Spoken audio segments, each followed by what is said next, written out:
يبشرهم ربهم برحمة منه ورضوان وجنات لهم فيها نعيم مقيم.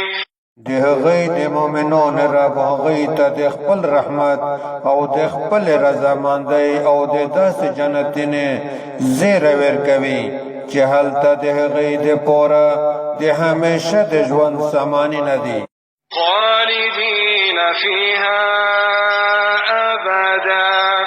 ان الله عنده اجر عظیم. داسې حال کې چې په هغه جنتونو کې به تل تر تله همیشه وي،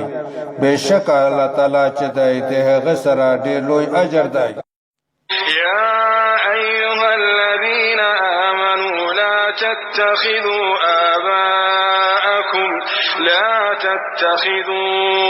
آباءكم وإخوانكم أولياء إن استحبوا الكفر على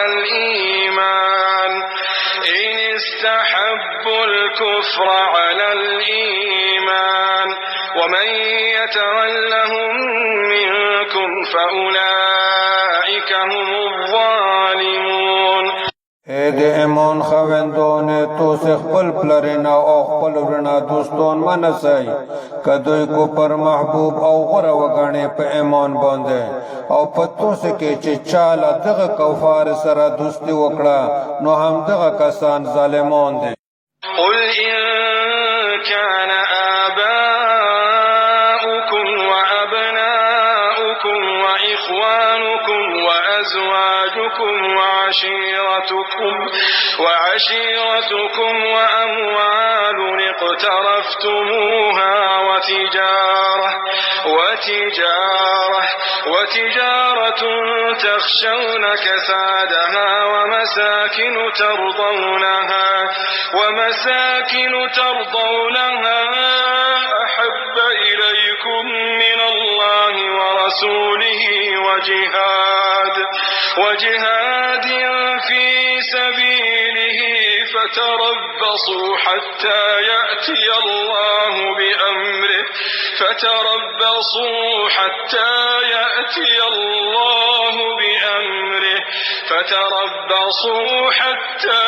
يأتي الله بأمره والله لا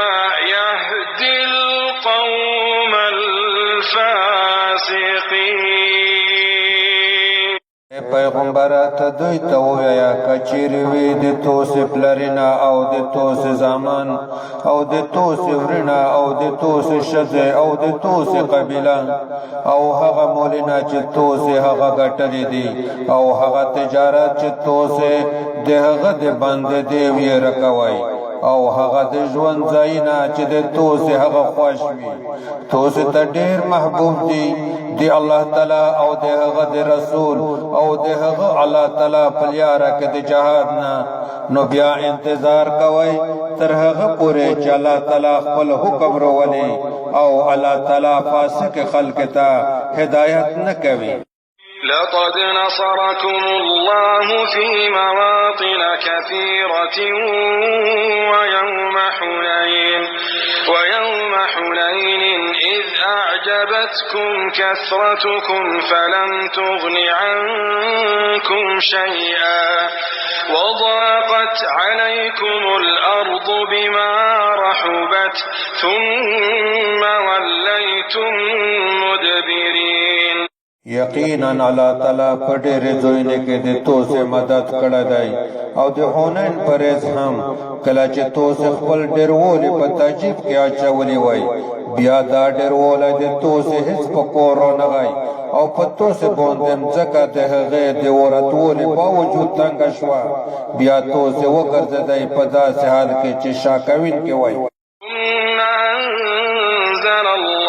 سكينته على رسوله وعلى المؤمنين